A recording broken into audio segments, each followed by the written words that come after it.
आप सभी को नमस्कार। स्वागत है आपका अपना यूट्यूब चैनल पॉलिटिकल अलायंस में। आज का हमारा सीरीज है बीए तृतीय वर्ष पंचम सेमेस्टर का द्वितीय प्रश्न पत्र लोक प्रशासन के सिद्धांत, जिसमें हम लोग बहुविकल्पी प्रश्नों को देखेंगे। तो चलिए आज का पहला प्रश्न देखते हैं। निम्न में से कौन सा कथन सही है? ए है 19वीं शताब्दी में पुलिस राज्य माना जाता था। बी है 19वीं शताब्दी में राज्य कल्याणकारी राज्य माना जाता था। और सी है 19वीं राज्य में राज्य समाजवादी राज्य माना जाता था। और डी है 19वीं राज्य में राज्य प्रशासकीय राज्य माना जाता था। तो इसका जो राइट आंसर हो जाएगा वो हो जाएगा ऑप्शन नंबर ए। 19वीं शताब्दी में राज्य को पुलिस राज्य माना जाता था। तो देखिए पुलिस राज्य क्या होता है? पुलिस राज्य वो होता है कि जिस राज्य में सरकार को या फिर राज्य को सिर्फ 3 काम हो, जैसे कानून का निर्माण करना, कानून को लागू करना और कानून को उल्लंघन करने वाले को दंड देना। तो ऐसे अगर राज्य अगर इस तरीके से कार्य करता है तो इसको हम पुलिस राज्य, राजनीति की भाषा में पुलिस राज्य कहते हैं। लेकिन वर्तमान में जितने भी विश्व में जितने भी राज्य हैं वो सब के सब कल्याणकारी राज्य हैं, अर्थात जनता के कल्याण के लिए कुछ न कुछ योजनाएं, कुछ न कुछ कार्य वो करते रहते हैं। तो अगला प्रश्न है, देखिए पोस्टकार्व का विचार किसने दिया? पोस्टकार्व का विचार किसने दिया? देखिए पोस्टकार्व का मतलब होता है POSTCORB। इसका सब फुल फॉर्म होता है अलग अलग करके। तो ये सिद्धांत विचार दिया था, ये किस सिद्धांत है? पोस्टकार्व सिद्धांत लोक प्रशासन में। तो लोक प्रशासन के पोस्टकार्व का विचार किसने दिया है? तो देखिए दिया है ऑप्शन में Frederick Pollock, LD White, John Pfiffner और टी है लूथर गुलिक। तो इसका राइट आंसर हो जाएगा लूथर गुलिक, ऑप्शन नंबर डी इसका राइट आंसर हो जाएगा। अगला प्रश्न है, निम्नलिखित में से कौन सा वाक्य अधिक तर्कसंगत है? ए है प्रशासन का अर्थ प्रबंध कर रहा है। बी है प्रशासन का अर्थ प्रकृष्ट रीति से शासित अथवा अनुशासित करना है। और सी है प्रशासन का अर्थ संगठन का अर्थ है। और डी है प्रशासन का अर्थ शासन करना है। तो इसका जो राइट आंसर हो जाएगा वो हो जाएगा प्रशासन का अर्थ शासन करना है, ऑप्शन नंबर डी इसका सही उत्तर हो जाएगा। अगला प्रश्न है, प्रशासन का संबंध सरकार के क्या तथा कैसे से है? यह कथन निम्न में से किसका है? यह कथन निम्न में से किसका है? तो देखिए दिया है कि मार्शल डिमॉक, निग्रो और LD वाइट और फिर लूथर गुलिक। तो इसका राइट आंसर हो जाएगा option number A Marshall Dimock, इसका राइट आंसर हो जाएगा। अगला प्रश्न है, निम्नलिखित में से किसने लोक प्रशासन के क्षेत्र के संबंध में व्यापक दृष्टिकोण अपनाया है? देखिए लोक प्रशासन के जो क्षेत्र है इसमें क्या है? व्यापक दृष्टिकोण अपना। देखिए दृष्टिकोण जैसे व्यापक दृष्टिकोण होता है, संकुचित दृष्टिकोण होता है, पोस्टकार्व भी इस तरीके से दृष्टिकोण सिद्धांत में आता है। तो निम्न से कौन लोक प्रशासन के क्षेत्र के संबंध में व्यापक दृष्टिकोण अपना है? तो साइमन है, लूथर गुलिक है, LD वाइट है और हेनरी फ्योल है। तो इसका राइट आंसर हो जाएगा LD White, option number C इसका राइट आंसर हो जाएगा। अगला प्रश्न है, पोस्टकार्व शब्द लोक प्रशासन के किस विषय से संबंधित है? पोस्टकार्व शब्द जो है लोक प्रशासन के किस शब्द से संबंधित है? तो इसका जो राइट आंसर हो जाएगा, देखिए भर्ती है, पदोन्नति है, बजट है और क्षेत्र से है। देखिए तो इसका उत्तर हो जाएगा ऑप्शन डी क्षेत्र से। अगला प्रश्न है कि लोक प्रशासन की प्रयोगशाला है, लोक प्रशासन की प्रयोगशाला है क्या है? संसद, विधानसभा, शासन के विभाग और जनता। देखिए प्रशासन हमेशा विभाग में, मंत्रालय के अंदर विभागों में किया जाता है। तो इसका उत्तर हो जाएगा ऑप्शन सी विभाग।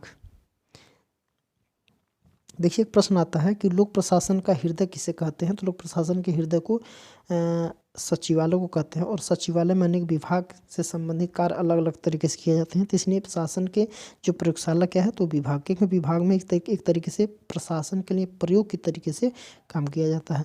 अगला प्रश्न है, लोक प्रशासन 2 शब्दों से मिलकर बना। लोक का अर्थ है क्या है? लोक निगम से संबंधित, सारी जनता से संबंधित, लोकतंत्र से संबंधित और लोक कल्याण से संबंधित। इसका राइट आंसर हो जाएगा ऑप्शन बी लोक जनता से संबंधित, यानी कि सारी जनता से संबंधित। तो लोक का मतलब होता है जनता ही, तो इसका उत्तर हो जाएगा ऑप्शन बी। अगला प्रश्न है कि कैंची के 2 फलकों के समान लोक प्रशासन 2 फलकों वाला औजार है। यह कथन किसका है? तो देखिए उर्विक है, विलोवी है, हेनरी फ्योल है और लेविस मेरियम है। तो इसका उत्तर क्या हो जाएगा? ऑप्शन डी लेविस मेरियम इसका राइट आंसर हो जाएगा। अगला प्रश्न है कि निम्न में से किस संगठन के लिए प्रशासन शब्द का प्रयोग उपयुक्त नहीं है? देखिए यहाँ पे कह रहा है कि उपयुक्त नहीं है, तो क्या है? विश्वविद्यालय, परिवार, रेलवे, हॉस्पिटल। देखिए विश्वविद्यालय में भी प्रशासन होता है, रेलवे में भी प्रशासन किया जाता है, हॉस्पिटल में प्रशासन किया जाता है, परिवार में प्रशासन नहीं किया जाता है। तो इसका राइट आंसर क्या हो जाएगा? परिवार, ऑप्शन नंबर बी। इसके लिए प्रयुक्त प्रशासन शब्द इसके लिए प्रयुक्त नहीं है। अगला प्रश्न है, देखिए 19वीं शताब्दी में राज्य का कार्यक्षेत्र सीमित था, क्योंकि उसे ये है पुलिस राज्य माना जाता था, जन कल्याणकारी राज्य माना जाता था, समाजवादी राज्य माना जाता था, लोकतांत्रिक राज्य माना जाता था। तो इसका उत्तर हो जाएगा 19वीं शताब्दी में राज्य का कार्य सीमित था, यानी कि 3 ही कार्य थे, अभी बताए हैं। तो इसका उत्तर हो जाएगा, क्या हो जाएगा? ऑप्शन नंबर ए हो जाएगा। अगला प्रश्न है, देखिए यह हमारी यदि हमारी सभ्यता असफल होती है तो ऐसा मुख्यतः प्रशासन के पतन के कारण होता है। यह कथन किसका है? देखिए ये एक कथन है कि यदि हमारी सभ्यता असफल होती है तो ऐसा मुख्यतः प्रशासन के पतन के कारण होता है। तो ये कथन किसका है? एल.डी. वाइट है, बिलोवी है, डोनहम है और मैक्स वेबर। तो इसका उत्तर क्या हो जाएगा? डोनहम, अर्थात ऑप्शन नंबर सी इसका उत्तर हो जाएगा, राइट। अगला प्रश्न है कि वह कौन सा विषय है जो आम नागरिकों को सरकारी मशीनरी तथा कार्य पद्धति के विषय में काफ़ी जानकारी दे सकता है? तो इसका उत्तर हो जाएगा, देखिए लोक प्रशासन, राजनीति विज्ञान, इतिहास तथा भूगोल। तो इसका उत्तर हो जाएगा लोक प्रशासन। इसका उत्तर क्या हो जाएगा? लोक प्रशासन, ऑप्शन नंबर ए इसका राइट आंसर हो जाएगा। अगला प्रश्न है, विकासशील देशों में योजनाबद्ध विकास और सामाजिक परिवर्तन का मुख्य वाहक है, तो क्या है? तो देखिए यहाँ पर दिया है कि कार्यपालिका, लोक प्रशासन, राजनीतिक दल और नेतृत्व। इसका उत्तर हो जाएगा लोक प्रशासन, अर्थात option number B. Option B इसका राइट आंसर हो जाएगा। अगला प्रश्न है कि व्यापक संदर्भ में प्रशासन के ध्येय स्वयं राज्य के अंतिम उद्देश्य ही है। देखिए व्यापक संदर्भ में प्रशासन के ध्येय के राज्य के अंतिम उद्देश्य ही है। यह विचार किसका है? तो L D. White, Frederick Taylor, Henry Fayol और उर्विक। तो इसका उत्तर हो जाएगा एल.डी. वाइट। इसका उत्तर क्या हो जाएगा? एल.डी. वाइट इसका राइट आंसर हो जाएगा। नेक्स्ट प्रश्न दिया है, निम्न में से कौन सा कथन सही है? ए है लोक प्रशासन एक विज्ञान है, बी है लोक प्रशासन विज्ञान बनता जा रहा है, सी है लोक प्रशासन विज्ञान नहीं हो सकता और डी है लोक प्रशासन एक कला है न कि विज्ञान। तो इसका राइट आंसर हो जाएगा ऑप्शन नंबर डी। नेक्स्ट प्रश्न है कि निम्न में से कौन सा कथन सही नहीं है? देखिए यहाँ पे कह रहा है कि सही नहीं है। तो कला व्यवस्थित अभ्यास है, ज्ञान को यथार्थ जीवन में व्यवहारित करना कला है। सी है प्रत्येक व्यक्ति तानसेन जैसा गायक और पिकासो जैसा चित्रकार नहीं हो सकता है। डी है लोक प्रशासन असल में एक विज्ञान है। तो देखिए एक कथन जो है डी इसका गलत मतलब सही हो जाएगा, क्योंकि इस तरह कहा कि नहीं है तो लोक प्रशासन असल में एक विज्ञान है, ये कथन इसका नहीं हो सकता। अगला प्रश्न है कि निम्न में से कौन सा कथन सही नहीं है? निम्न में से कौन सा कथन सही नहीं है? यहाँ पर भी पूछ रहा है कि सही नहीं है। देखिए ए है प्रशासनिक कला को रुचि एवं परिश्रम से ही सीखा जा सकता है। बी है प्रशासन एक विशेष प्रक्रिया है जिसमें एक व्यक्ति एक विशेष ज्ञान तथा तकनीकी कौशल की आवश्यकता होती है। और सी है अन्य कलाओं के भांति प्रशासन को भी अभ्यास से सीखा जा सकता है। देखिए ये भी सही हो जाएगा, ये भी सही हो जाएगा, ये भी सही हो जाएगा। देखिए डी है कला ईश्वर प्रदत्त कम और जन्मजात अधिक होता है, ये बिल्कुल गलत हो जाएगा। तो इसका राइट आंसर क्या है कि कौन कथन ये सही नहीं है? तो ऑप्शन नंबर डी इसका सही नहीं है। अगला प्रश्न है लोक प्रशासन एक विज्ञान है क्योंकि इसमें भविष्यवाणी की जा सकती है। बी है इसमें पर्यवेक्षण एवं परीक्षण संभव है, इसमें सर्वसम्मत सिद्धांतों का अभाव है। और डी है इसके अध्ययन में वैज्ञानिक पद्धति का प्रयोग किया जाता है। तो इसका राइट आंसर हो जाएगा ऑप्शन डी। अगला प्रश्न है निम्न में से कौन सा कथन सही नहीं है? तो यहाँ पर फिर भी देख रहा है कि सही नहीं है। कह रहा है कि लोक प्रशासन एक प्रगतिशील विज्ञान है, बिल्कुल सही है। लोक प्रशासन अपने वर्तमान स्वरूप में एक विज्ञान ही है, गलत है। अगला है लोक प्रशासन एक नया और विकसित विज्ञान है, ये भी सही हो जाएगा। लोक प्रशासन एक सामाजिक विज्ञान, ये भी सही हो जाएगा। इसका राइट आंसर हो जाएगा ऑप्शन नंबर बी। नेक्स्ट प्रश्न, अगला प्रश्न है आधुनिक राज्य को क्या है, आधुनिक राज्य को पुलिस राज्य कहा जाता है। बी है, प्रशासकीय राज्य कहा जाता है। सी है, अहस्तक्षेपवादी राज्य कहा जाता है। और डी है, व्यक्तिवादी राज्य कहा जाता है। तो आधुनिक राज्य को कौन सा राज्य कहा जाता है, तो आधुनिक राज्य को प्रशासकीय राज्य कहा जाता है। ऑप्शन नंबर बी इसका राइट आंसर हो जाएगा। नेक्स्ट प्रश्न, लोक प्रशासन का अत्यधिक महत्व है। लोक प्रशासन का अत्यधिक महत्व है, कैसे है, तो देखिए इसमें सरकार के ढांचे और उसके कार्यों के बारे में सही व्यवस्थित वैज्ञानिक ज्ञान निर्मित करने की क्षमता होती है। बी है, इसके विशेषज्ञों का यह प्रयास रहा है कि ज्ञान का प्रयोग वास्तविक लोक समस्याओं को हल करने में किया जाए। अगला है कि सी है, इसके द्वारा नागरिकों में जागरूकता पैदा की जा सकती है। देखिए अगर देखा जाए कि कौन महत्व है, तो ये भी महत्व है, ये भी महत्वपूर्ण है और ये भी महत्वपूर्ण है, तो इसका उत्तर हो जाएगा ऑप्शन नंबर डी, उपयुक्त तीनों कारण से होता है। अगला प्रश्न है, पिछली शताब्दी में राज्य का कार्यक्षेत्र सीमित था क्योंकि उसे पुलिस राज्य माना जाता था। बी है, जन कल्याणकारी राज्य माना जाता है। और सी है, समाजवादी राज्य माना जाता है। और डी है, लोक कल्याणकारी राज्य माना जाता है। तो इसका राइट आंसर हो जाएगा पुलिस राज्य माना जाता था। इसको पुलिस राज्य माना जाता था क्योंकि कार्यक्षेत्र क्या था, सीमित था। कौन सा कार्यक्षेत्र, कानून बनाना, लागू करना और दंड देना, तीन ही काम इसके होते थे। अगला प्रश्न है कि व्यापक संदर्भ में प्रशासन के ध्येय स्वयं के अंतिम उद्देश्य हैं। यह विचार किसका है, तो इसका हो जाएगा एल.डी. वाइट का, फ्रेडरिक टेलर का, हेनरी फ्योल का और वी का। तो इसका राइट आंसर हो जाएगा एल.डी. वाइट का। ऑप्शन नंबर ए इसका सही उत्तर हो जाएगा। अगला प्रश्न है, दिया है, किस विद्वान को भारत में लोक प्रशासन विषय के पितामह होने का गौरव प्राप्त है। देखिए भारत में लोक प्रशासन विषय के पितामह होने का गौरव प्राप्त है। तो ए है इकबाल नारायण, बी है महादेव प्रसाद शर्मा और सी है चंद्र प्रकाश भांभरी और डी है अमरेश्वर अवस्थी। तो इसका राइट आंसर हो जाएगा महादेव प्रसाद शर्मा। ऑप्शन बी इसका राइट आंसर हो जाएगा। अगला प्रश्न है, भारत में किस विश्वविद्यालय द्वारा लोक प्रशासन का सर्वप्रथम अध्ययन अर्थशास्त्र विभाग के साथ प्रारंभ किया गया है। नागपुर विश्वविद्यालय, लखनऊ विश्वविद्यालय, राजस्थान विश्वविद्यालय, मद्रास विश्वविद्यालय। तो इसका राइट आंसर हो जाएगा ऑप्शन सी राजस्थान विश्वविद्यालय। इसका राइट आंसर हो जाएगा ऑप्शन सी। अगला प्रश्न है कि लोक प्रशासन की वैज्ञानिकता का प्रतिपादन करने वाले अधिकांश विद्वान किस देश से संबंधित हैं। तो दिया है इंग्लैंड, संयुक्त राज्य अमेरिका, भारत, जापान। तो सबको पता है कि ये बी, ऑप्शन नंबर बी इसका सही उत्तर हो जाएगा, संयुक्त राज्य अमेरिका। अगला प्रश्न है कि मैक्सवेल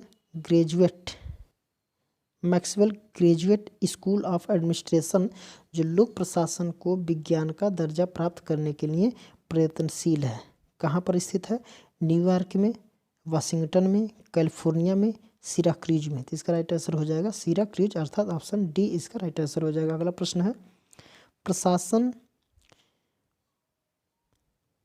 प्रशासन एक नैतिक कार्य है और प्रशासन एक नैतिक अभिकर्ता है। ये कथन किसका है। देखिए प्रशासन एक नैतिक कार्य है और प्रशासन एक क्या है, नैतिक अभिकर्ता है।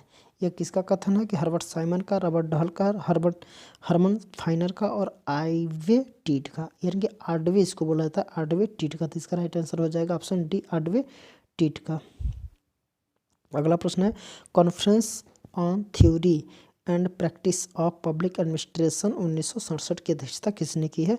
वुडरो विल्सन, जेम्स सी, चार्ल्स वर्थ, फ्रेडरिक्स और ड्वाइट वार्डो। तो इसका राइट आंसर हो जाएगा ऑप्शन डी ड्वाइट वार्डो। ऑप्शन डी हो जाएगा ड्वाइट वार्डो। अगला प्रश्न है, हिंदी भाषा में लोक प्रशासन शोध पत्रिका प्रकाशन कौन करता है। हिंदी भाषा में लोक प्रशासन शोध पत्रिका प्रकाशन कौन करता है। तो यह कि मध्य प्रदेश हिंदी ग्रंथ अकादमी भोपाल, राजस्थान हिंदी ग्रंथ अकादमी जयपुर, हरिश्चंद्र माथुर राजस्थान राज्य लोक प्रशासन जयपुर और उत्तर प्रदेश हिंदी संस्थान लखनऊ। तो इसका राइट आंसर हो जाएगा ऑप्शन ए मध्य प्रदेश हिंदी ग्रंथ अकादमी भोपाल। अगला प्रश्न है, अमेरिकी लोक प्रशासन के पिता के रूप में जाना जाता है? फ्रैंक जे गुडनाउ, हर्बर्ट साइमन, फेलिक्स निग्रो और ड्वाइट वाल्डो। तो इसका राइट आंसर हो जाएगा फ्रैंक जे गुडनाउ। ऑप्शन ए इसका राइट आंसर हो जाएगा। अगला प्रश्न है, एक सामान्य मान्यता के अनुसार लोक प्रशासन विषय का प्रारंभ, एक सामान्य मान्यता के अनुसार लोक प्रशासन विषय का प्रारंभ कब हुआ था? 1787 में? बिल्कुल नहीं, 1887, यही उसका राइट आंसर हो जाएगा। सबको पता है 1887 में लोक प्रशासन का एक विषय के रूप में प्रारंभ किया गया था। किनके द्वारा? वुड्रो विल्सन के द्वारा। अगला प्रश्न है, संविधान को चलाना संविधान के बनाने से कठिन है। संविधान को चलाना संविधान को बनाने से क्या है? कठिन है। यह किसका कथन है? तो इसका है Frederick Taylor, Woodrow Wilson, Herbert Simon. तो इसका राइट आंसर हो जाएगा वुड्रो विल्सन। वुड्रो विल्सन को लोक प्रशासन का जनक भी माना जाता है। अगला प्रश्न है, औपचारिक संगठन का लक्षण नहीं है। आदेश की एकता, प्रत्यायोजन, अस्पष्ट विभाजन और सामाजिक संबंध। इसका उत्तर हो जाएगा ऑप्शन डी, सामाजिक संबंध। इसका राइट आंसर हो जाएगा। अगला प्रश्न है, अनौपचारिक संगठन का लक्षण नहीं है। अनौपचारिक संगठन का लक्षण नहीं है, क्या है? सामाजिक संबंध, अधिकार एवं कार्यों पर बहस, सामाजिक तोशिष्ट की खोज और समूहगत संबंध। इसका उत्तर हो जाएगा ऑप्शन बी, अधिकार एवं कार्यों पर बहस। ये क्या है? अनौपचारिक संगठन का लक्षण नहीं है। बाकी ये भी लक्षण है इसका, है ये भी लक्षण हो जाएगा, ये भी लक्षण हो जाएगा, ये भी लक्षण हो जाएगा। अगला प्रश्न है, अनौपचारिक संगठन का लक्षण है। देखिए, अनौपचारिक संगठन का लक्षण है व्यक्तिगत संबंध, नियम आधारित व्यवहार, पद के अनुसार ऊपर से नीचे प्रवाह और सुनियोजित। ठीक है, तो इसका राइट आंसर हो जाएगा व्यक्तिगत संबंध। तो व्यक्तिगत संबंध जो है अनौपचारिक संगठन का लक्षण है, बाकी अनौपचारिक संगठन का लक्षण नहीं है। अगला प्रश्न है, औपचारिक संगठन का निर्माण करने वाला सिद्धांत है। औपचारिक संगठन का निर्माण करने वाला सिद्धांत है, क्या है? व्यवहारवादी सिद्धांत, शास्त्रीय सिद्धांत, व्यवस्था विश्लेषण सिद्धांत और निर्णय निर्माण सिद्धांत। इसका राइट आंसर हो जाएगा शास्त्रीय सिद्धांत। इसका राइट आंसर हो जाएगा। अगला प्रश्न है कि कितने संगठन कितने प्रकार के होते हैं? संगठन कितने प्रकार के होते हैं? 2 प्रकार के, 3 प्रकार के, 5 प्रकार के या फिर 4 प्रकार के। तो इसका राइट आंसर हो जाएगा 2 प्रकार के। ऑप्शन नंबर ए इसका राइट आंसर हो जाएगा। अगला प्रश्न है, अनौपचारिक संगठन साधारणतः होता है। अनौपचारिक संगठन साधारणतः होता है कठोर, लचीला, पदसुपानिक और लिखित। इसका उत्तर हो जाएगा लचीला। ऑप्शन बी इसका राइट आंसर हो जाएगा। अगला प्रश्न है, संगठन के आधार के रूप में 4P यानी कि 4P बतलाने वाला विद्वान है, क्या है? लूथर गुलिक, हर्बर्ट साइमन, बिलोवी और वुड्रो विल्सन। इसका राइट आंसर हो जाएगा ऑप्शन ए, लूथर गुलिक। अगला प्रश्न है, संगठन निर्माण का आधार नहीं माना जाता है। उद्देश्य, प्रक्रिया, सत्ता और व्यक्ति। तो इसका उत्तर हो जाएगा सत्ता। इसको संगठन का आधार नहीं माना जाता है, बल्कि उद्देश्य को भी माना जाता है, प्रक्रिया को माना जाता है, व्यक्ति यानी कि पर्पज, प्रोसेस और पर्सन ये माना जाता है। ठीक है, अगला प्रश्न है, भारत में विदेशी विभाग के संगठन का आधार है। भारत में विदेशी विभाग के संगठन का आधार है उद्देश्य, प्रक्रिया, व्यक्ति और स्थान। देखिए, उद्देश्य, प्रक्रिया, व्यक्ति और स्थान। तो भारत में विदेशी विभाग के संगठन का आधार क्या है? स्थान। यहाँ पे राइट आंसर हो जाएगा ऑप्शन डी। अगला प्रश्न है, भारत में रक्षा विभाग के संगठन का आधार क्या है? उद्देश्य है, प्रक्रिया है, व्यक्ति है, स्थान है। तो इसका उत्तर हो जाएगा उद्देश्य, अर्थात ऑप्शन ए इसका राइट आंसर हो जाएगा। अगला प्रश्न है, 4P किस विद्वान ने विभागीय संगठन के आधार बतलाया? तो सबको पता है लूथर गुलिक। अभी ये रिपीटेड प्रश्न है, ये लूथर गुलिक ने ही 4P को माना था। अगला प्रश्न है कि संगठन के किस सिद्धांत की पिरामिड से तुलना की जा सकती है, पिरामिड की तुलना की जा सकती है। देखिए समन्वय है, आदेश की एकता है, पदसोपान है और नियंत्रण का क्षेत्र है। देखिए पिरामिड का मतलब ये होता है कि ऐसे, तो ऐसे हम लोग बताते कि सबसे ऊपर किसी एक व्यक्ति के हाथ में, उसके नीचे ऐसे ऐसे कई सत्ताधारी होते हैं, यानी कि पदों का नीचे से ऊपर का क्रम होता है या फिर उच्च से निम्न का क्रम होता है। तो इसे हम लोग पिरामिड, यानी कि सबसे ऊपर किसी एक के, उसके नीचे कई व्यक्ति काम करते हैं, उससे नीचे कई व्यक्ति काम करते हैं, तो ऐसे नीचे जितने जाएंगे उतने व्यक्तियों की संख्या बढ़ती जाएगी। तो इसका जो उत्तर हो जाएगा वो हो जाएगा ऑप्शन सी, पिरामिडाकार। इसका राइट आंसर हो जाएगा। अगला प्रश्न है, पदसोपान पर आधारित संगठन की विशेषताएं हैं। पदसोपान पर आधारित संगठन की विशेषताएं हैं, तो इसका उत्तर हो जाएगा सत्ता आदेश नियंत्रण, नीचे से ऊपर की ओर।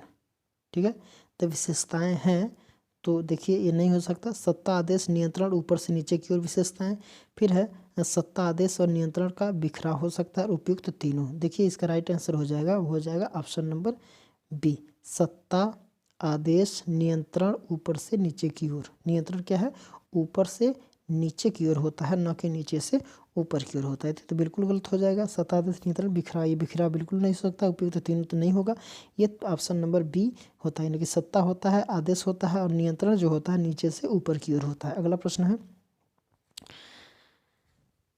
पदसोपान पर आधारित संगठन की विशेषताएं हैं। पदसोपान पर आधारित संगठन की विशेषताएं हैं, तो क्या है, उचित, ये है उचित माध्यम के सिद्धांत का पालन, बी है संगठन को इकाई और उप इकाइयों में विभाजित करना, सी है समादेश की एकता के सिद्धांत का पालन और डी है उपयुक्त तीनों। तो इसका उत्तर हो जाएगा ऑप्शन डी, उपयुक्त तीनों, अर्थात ये भी सही हो जाएगा, ये भी सही हो जाएगा और ये भी सही हो जाएगा। अगला प्रश्न है, यह एक धागा है जिसके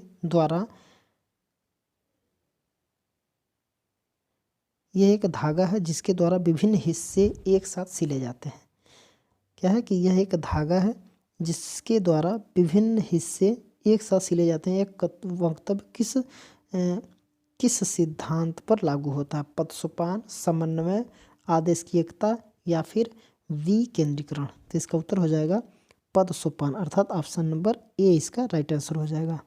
अगला प्रश्न है, पदसोपान सिद्धांत का गुण नहीं है। पदसोपान सिद्धांत का गुण नहीं है समन्वय, नेतृत्व का निर्धारण, कठोरता और समग्रीकरण। तो इसका राइट आंसर हो जाएगा कठोरता, ऑप्शन सी इसका राइट आंसर हो जाएगा। अगला प्रश्न है,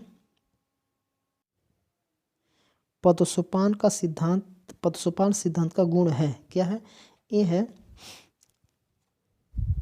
ए है इसमें आदेश की एकता सिद्धांत का पालन होता है, बी है इसमें संगठन की इकाइयाँ परस्पर एकीकृत और सुसंबद्ध हो रहती है, और सी है इसमें उच्च अधिकारियों के समय की बड़ी बचत होती है, और डी है उपयुक्त तीनों। तो इसका राइट आंसर हो जाएगा उपयुक्त तीनों, ऑप्शन डी। अगला प्रश्न है, पदसोपान का प्रमुख दोष है कार्य में विलंब, समन्वय का अभाव, अपव्यय, राष्ट्रीय हित के स्थान पर स्थानीय हित। तो इसका राइट आंसर हो जाएगा कार्य में विलंब। इसका उत्तर क्या हो जाएगा, कार्य में विलंब। अगला प्रश्न है, पदसोपान का प्रमुख दोष है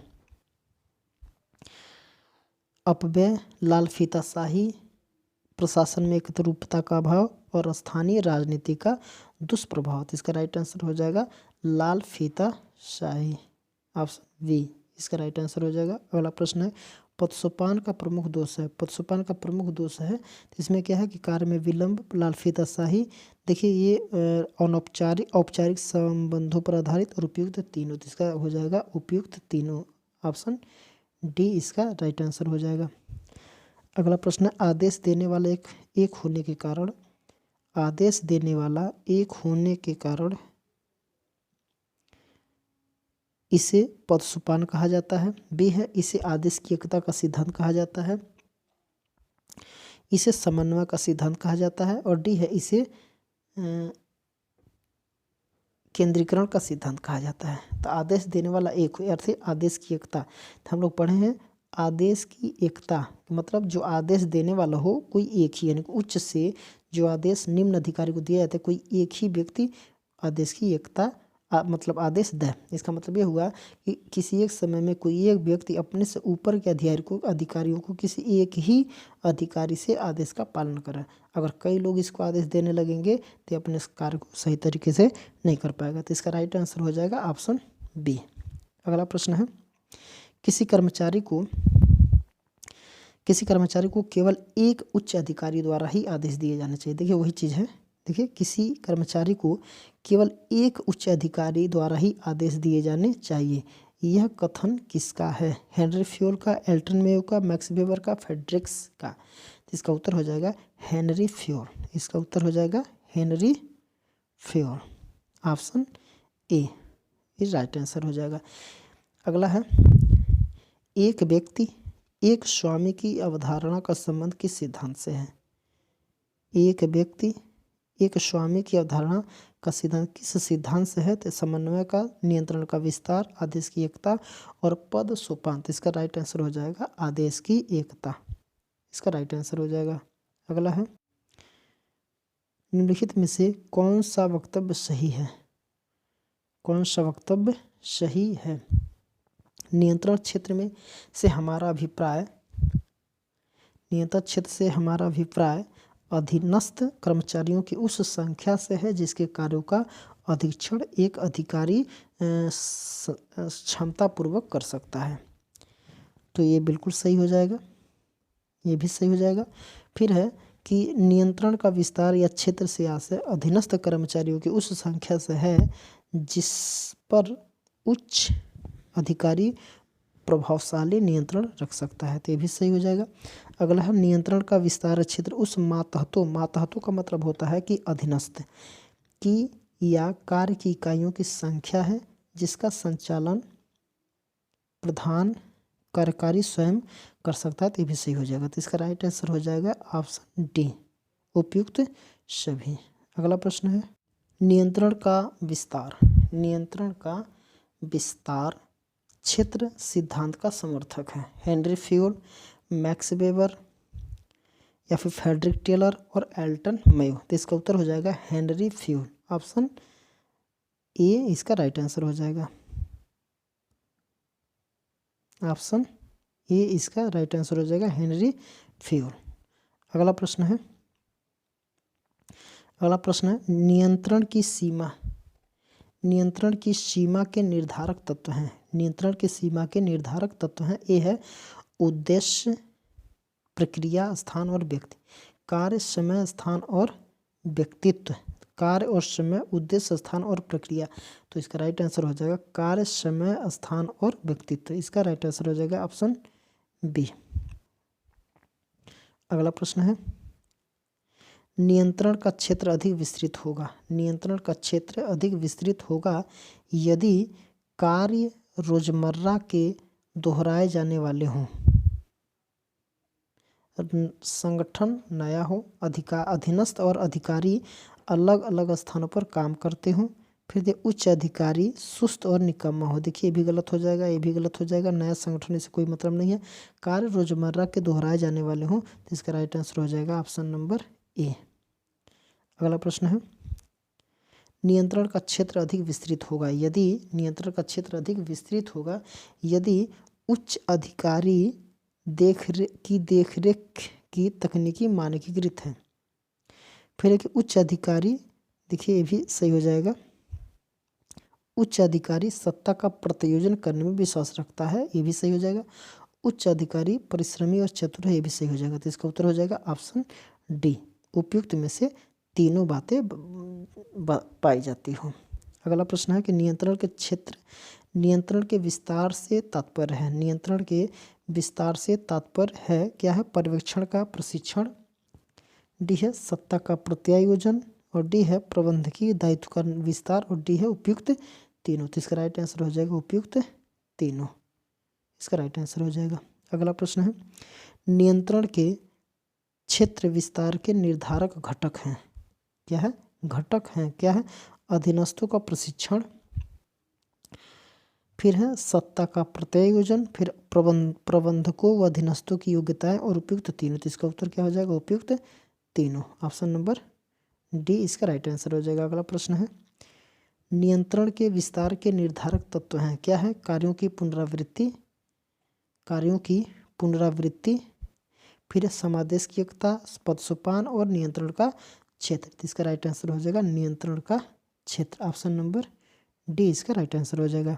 अगला है, ग्रेकुनास के फार्मूले का संबंध है। ग्रेकुनास के फार्मूले का संबंध है क्या? समन्वय, समादेश की एकता यानी कि आदेश की एकता, और पदसोपान और नियंत्रण का क्षेत्र। तो इसका जो राइट आंसर हो जाएगा वो हो जाएगा नियंत्रण का क्षेत्र। ऑप्शन डी इसका राइट आंसर हो जाएगा। अगला प्रश्न है,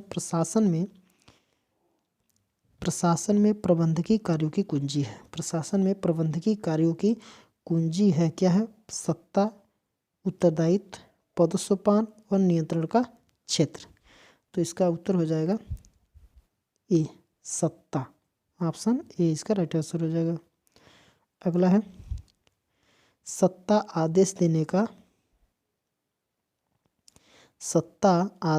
का अधिकार है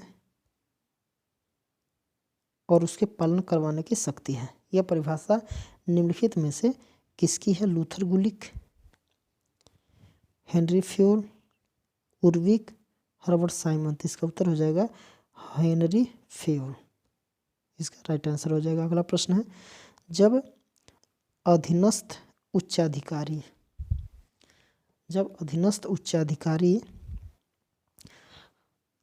के आदेश या विचार को स्वीकार नहीं करते हैं तब उच्च अधिकारी का वह आदेश या विचार सत्ता नहीं माना जा सकता। सत्ता के बारे में ऐसा विचार किनका है? तो शास्त्रीय विचारधारा के लेखकों का। शास्त्रीय विचारधारा के लेखकों का बिल्कुल नहीं। मानव संबंध विचारधारा के लेखकों का, वैज्ञानिक प्रबंध के लेखकों का, और टी है उपयुक्त तीनों का। तो इसका राइट आंसर होगा मानव संबंध विचारधारा के लेखकों का। ऑप्शन बी इसका राइट आंसर है, क्योंकि इसमें यह है कि कोई अगर नहीं मानता है तो उसके मन की बात जाना जाता है, उसके संबंध के बारे में जानना चाहिए। तो अगला है, सत्ता की विशेषता नहीं है। अगला प्रश्न है, सत्ता की विशेषता नहीं है। तो ये है, यह एक प्रबंधकीय अधिकार है। यह इसका प्रत्यायोजन ऊपर से होता है, बिल्कुल सही है। और इसका प्रत्यायोजन नीचे से होता है, बिल्कुल नहीं। यह अधीनस्थों को कार्य सौंपने का अधिकार है, बिल्कुल सही। तो इसका राइट आंसर हो जाएगा ऑप्शन सी। अगला है, सत्ता की विशेषता नहीं है। सत्ता की विशेषता नहीं है। क्या है? यह निर्णय लेने का अधिकार है। यह निर्णय लेने का अधिकार है। यह अधीनस्थों के संतोषप्रद निष्पादन की अपेक्षा करने का अधिकार है। यह आदेश देने का अधिकार है। यह अधीनस्थों के लिए निर्णयों को स्वीकार करने का सिद्धांत है। तो इसका राइट आंसर हो जाएगा ऑप्शन डी, इसका राइट आंसर। यह अधीनस्थों द्वारा लिए गए निर्णयों का स्वीकार करने का अधिकार है। इसे क्या बोलते हैं? सत्ता। ये नहीं है, ये विशेषता बिल्कुल नहीं हो सकता, बाकी सारे हो सकते हैं। अगला प्रश्न है, इसका शैक्षिक प्रश्नों पर निर्णय करने का अधिकार। शैक्षिक प्रश्नों पर निर्णय करने का अधिकार विश्वविद्यालयों तथा जिला या शिक्षा बोर्डों को देने से किस प्रकार का विकेंद्रीकरण अस्तित्व में आता है? प्रादेशिक विकेंद्रीकरण, राजनीतिक विकेंद्रीकरण, आर्थिक विकेंद्रीकरण या फिर कार्यात्मक विकेंद्रीकरण। तो इसका उत्तर हो जाएगा कार्यात्मक विकेंद्रीकरण, इसका राइट आंसर हो जाएगा। अगला प्रश्न है कि कार्यात्मक विकेंद्रीकरण से तात्पर्य है। क्या है? ए है तकनीकी अथवा व्यावसायिक इकाइयों को निर्णय लेने का अधिकार देना, बिल्कुल सही है। कनिष्ठ कार्मिकों को निर्णय लेने का अधिकार, बिल्कुल नहीं। फिर है जनता को निर्णय लेने का अधिकार, ये भी नहीं हो सकता, जनता निर्णय नहीं ले सकती। एक क्षेत्र में कार्य करने वाले राजनीतिक नेताओं का निर्णय लेने का अधिकार देना, ये भी नहीं है। तो इसका उत्तर हो जाएगा ऑप्शन ए। अगला प्रश्न है, यदि एक विभाग कई कार्य करता है यदि एक विभाग कई कार्य करता है वे तकनीकी प्रकार के हैं, वे तकनीकी प्रकार के हैं, तो वहाँ क्या अधिक वांछनीय है? क्या है? केंद्रीकरण, विकेंद्रीकरण, जन सहभागिता या फिर निरीक्षण। तो इसका उत्तर हो जाएगा विकेंद्रीकरण, ऑप्शन बी इसका राइट आंसर हो जाएगा, विकेंद्रीकरण। फिर अगला है कि निम्न में से कौन सी स्थितियों में समन्वय आवश्यक होता है? समन्वय आवश्यक होता है किन स्थितियों में? तो दिया है कि इकाइयों के स्वतंत्र होने में, बिल्कुल सही, इकाइयों के स्वतंत्र होने में, सत्ता का प्रतियोजन होने में बिल्कुल नहीं, फिर इकाइयों के अंतर निर्भर होने पर बिल्कुल नहीं, फिर है कि विशेषज्ञों के कार्य का बंटवारा होने पर बिल्कुल सही हो जाएगा। तो यहाँ पे ऑप्शन 1 और 2 सही हो जाएगा। तो यहाँ पे राइट आंसर हो जाएगा डी, ऑप्शन डी इसका राइट आंसर हो जाएगा। अगला प्रश्न है, दिया है कि वैज्ञानिक प्रबंध आंदोलन का उदय किस शताब्दी में हुआ था? वैज्ञानिक प्रबंध आंदोलन का उदय किस शताब्दी में हुआ था? तो दिया है ए है 18वीं शताब्दी, 19वीं शताब्दी, 20वीं शताब्दी या फिर 16वीं शताब्दी। इसका राइट आंसर हो जाएगा 20वीं शताब्दी, अर्थात सी इसका राइट आंसर हो जाएगा। अगला प्रश्न है, वैज्ञानिक प्रबंध आंदोलन के जन्म का प्रमुख कारण है? वैज्ञानिक प्रबंध के आंदोलन का जन्म का प्रमुख कारण है पुनर्जागरण, धर्म सुधार, फैक्ट्री प्रणाली के अंतर्गत बड़े पैमाने पर उत्पादन, और डी है फ्रेंच क्रांति। इसका राइट आंसर हो जाएगा फैक्ट्री प्रणाली के अंतर्गत बड़े पैमाने पर उत्पादन, इसका राइट आंसर हो जाएगा ऑप्शन सी। अगला प्रश्न है, वैज्ञानिक प्रबंध का अर्थ है, वैज्ञानिक प्रबंध का अर्थ है क्या है? कि विशिष्ट ज्ञान से किसी कार्य को सुव्यवस्थित ढंग से करना। तो देखिए सही हो जाएगा। फिर है प्रबंध में विज्ञान का प्रयोग, बिल्कुल नहीं, प्रबंध को विज्ञान बनाना, प्रबंध का विज्ञान बिल्कुल नहीं है। तो इसका राइट आंसर हो जाएगा ऑप्शन ए। अगला प्रश्न है, वैज्ञानिक प्रबंध का लक्षण है, वैज्ञानिक प्रबंध का लक्षण है क्या है? परंपरा, अंतर्ज्ञान, अंधविश्वास या फिर लगातार अन्वेषण। तो इसका राइट आंसर हो जाएगा अंतर्ज्ञान, ऑप्शन बी इसका राइट आंसर हो जाएगा। अगला प्रश्न है, नौकरशाही का अर्थ है, नौकरशाही का अर्थ है क्या है? जनता का शासन,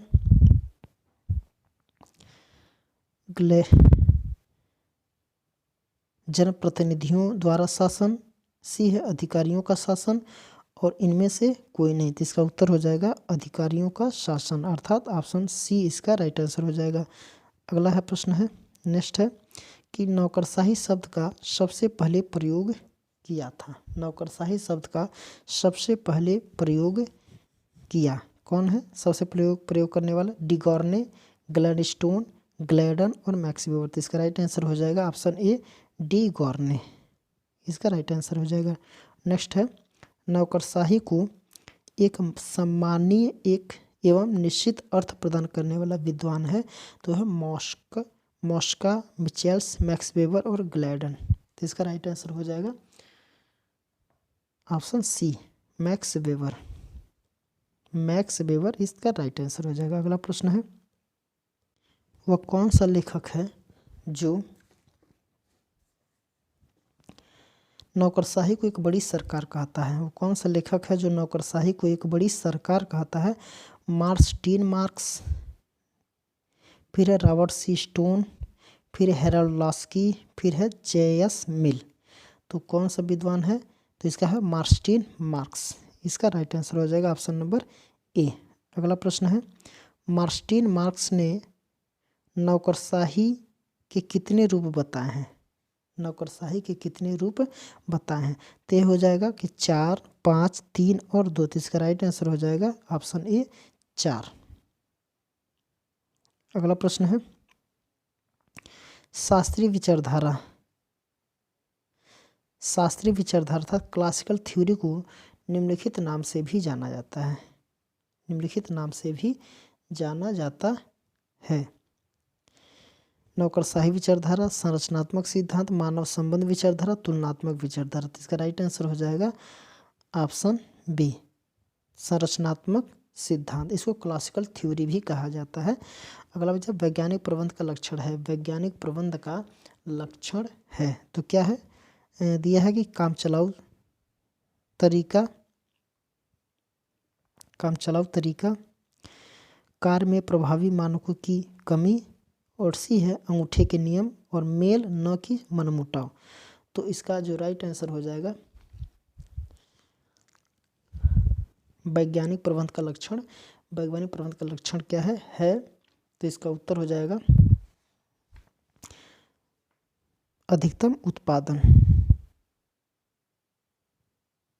डी हो जाएगा मेल न कि मनमुटाव। देखिए इसका राइट आंसर ऑप्शन डी, मेल न कि मनमुटाव। अगला है वैज्ञानिक प्रबंध का लक्षण नहीं है, वैज्ञानिक प्रबंध का लक्षण नहीं है तो इसका राइट आंसर हो जाएगा, देखिए गलती करो और सुधारा, गलती करो और सुधारो, विज्ञान न कि काम चलाऊ तरीका, मेल न कि मनमुटाव, और डी है अधिकतम उत्पादन। तो इसका राइट आंसर हो जाएगा गलती करो और सुधारो, गलती करो और सुधार, इसका ऑप्शन ए इसका राइट आंसर हो जाएगा। अगला प्रश्न है वैज्ञानिक प्रबंध के तत्व हैं, वैज्ञानिक प्रबंध के तत्व हैं, ए है सहकारिता न कि व्यक्तिवाद, बी है विज्ञान न कि अनुमान, और सी है अधिकतम उत्पादन न कि प्रतिबंधित उत्पादन, और डी है उपयुक्त तीनों। तो इसका राइट आंसर हो जाएगा उपयुक्त तीनों, ऑप्शन डी इसका राइट आंसर हो जाएगा। नौकरशाही का अर्थ है, नौकरशाही का अर्थ है जनता का शासन, जनप्रतिनिधियों द्वारा शासन, अधिकारियों द्वारा शासन, और इनमें से कोई नहीं। इसका उत्तर हो जाएगा अधिकारियों द्वारा शासन, इसका राइट आंसर ऑप्शन सी इसका राइट आंसर हो जाएगा। नौकरशाही शब्द का सबसे पहले प्रयोग किया था डिगॉर ने, इसका आप देखिए रिपीटेड प्रश्न है, इसका उत्तर हो जाएगा ऑप्शन ए।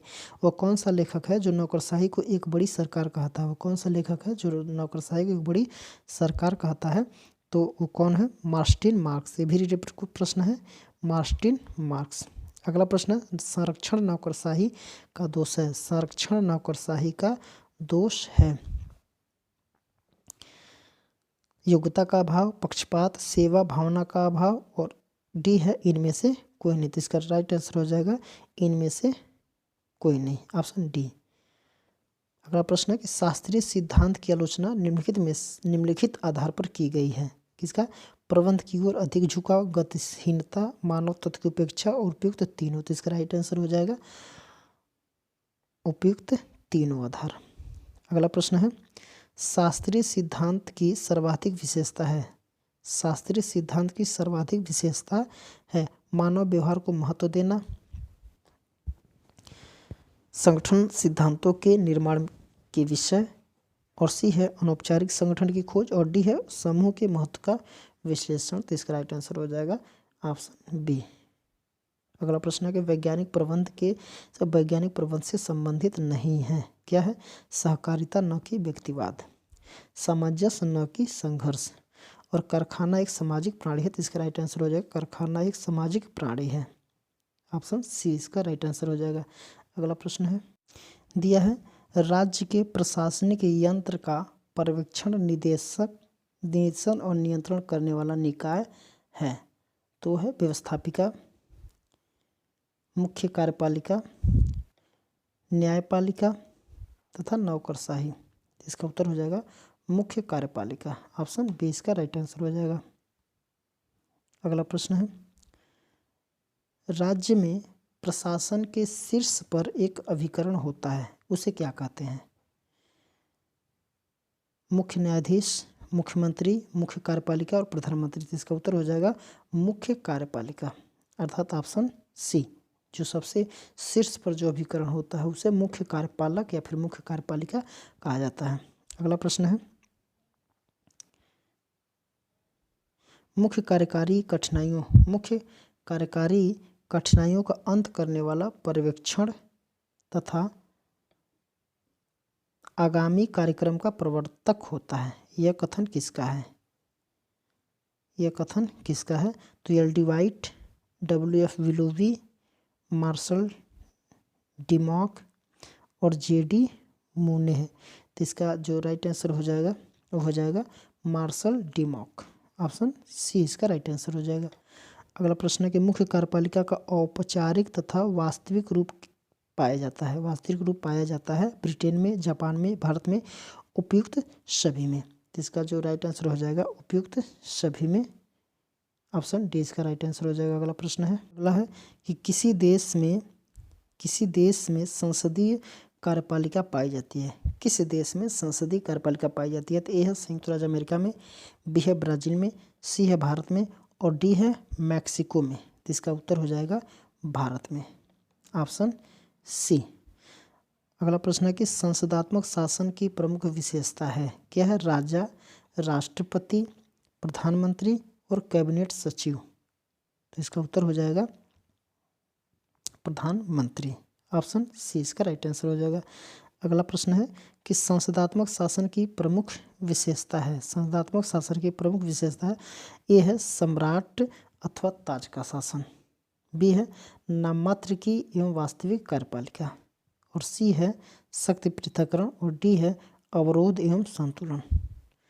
तो इसका जो राइट आंसर हो जाएगा वो हो जाएगा नाममात्र की एवं वास्तविक कार्यपालिका। नाममात्र की एवं वास्तविक कार्यपालिका, ऑप्शन बी इसका राइट आंसर हो जाएगा, ऑप्शन बी। अगला है अध्यक्षात्मक शासन प्रणाली में मुख्य कार्यकारी होता है। अध्यक्षात्मक शासन प्रणाली में मुख्य कार्यकारी होता है तो कौन है? राष्ट्रपति, प्रधानमंत्री या फिर उपराष्ट्रपति या फिर आयोग का अध्यक्ष। तो इसका उत्तर हो जाएगा ऑप्शन ए, राष्ट्रपति हो जाएगा। अगला प्रश्न है किस देश में कार्यपालिका व विधायिका में घनिष्ठ संबंध पाया जाता है? कार्यपालिका व विधायिका में घनिष्ठ संबंध पाया जाता है तो है स्विट्जरलैंड, संयुक्त राज्य अमेरिका, फिर है भारत और फिर है ब्राज़ील। तो इसका राइट आंसर हो जाएगा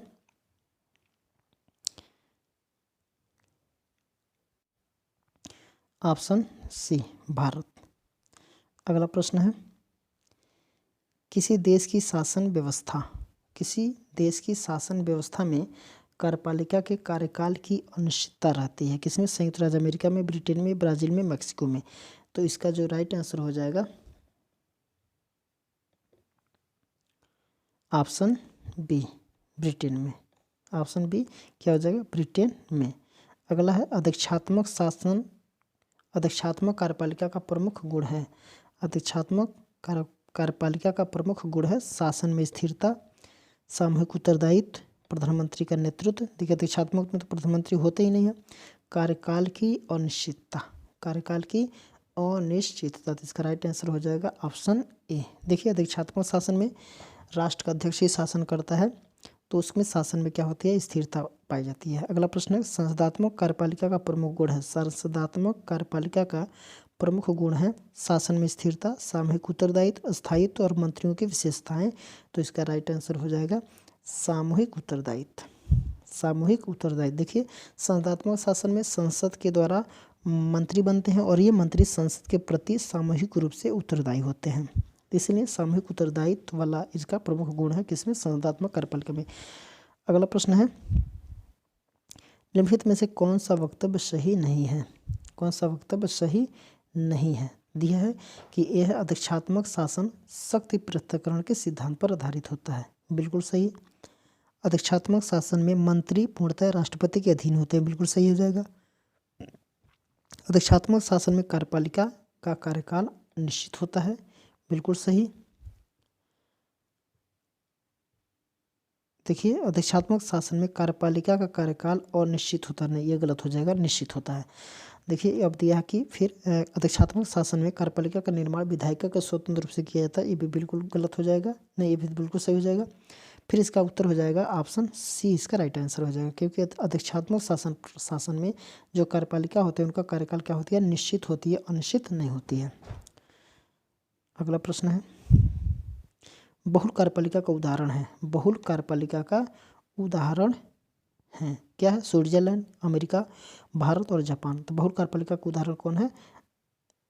स्विट्जरलैंड, क्योंकि स्विट्जरलैंड में 7 लोग मिल करके कार्यपालिका का काम करते हैं, बाकी अमेरिका में, भारत में, जापान में सब एक एक होते हैं। देखिए 15 है।